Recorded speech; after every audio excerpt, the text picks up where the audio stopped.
The next step is to install the interior storage. Aura storage features telescopic stanchions, so there's no need to cut them to size. Simply use the adjustable clips to make the stanchion the right height and make fine adjustments for a snug fit with the adjustable screws, top and bottom. Install the top clip into the ceiling at 250 mm from the back wall. Check the stanchions vertical with a spirit level. Mark the floor for the location of the floor clip and install the stanchion. Repeat for remaining stanchions.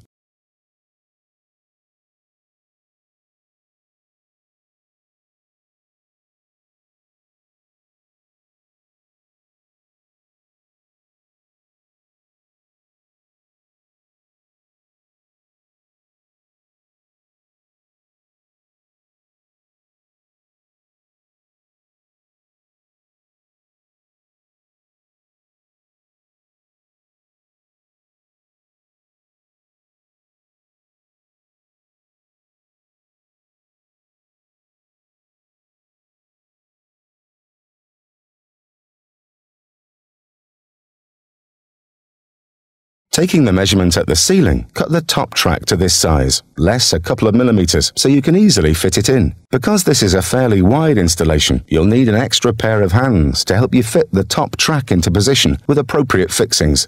Now, measure the opening width again between both walls and cut the bottom track to size, less a couple of millimeters, to allow easy fitting. Do not fix the bottom track to the floor yet. Hang the first door into position. Check with a spirit level that the door is vertical, and then fix the bottom track to the floor. Fit the remaining doors, and your sliding door wardrobe is complete.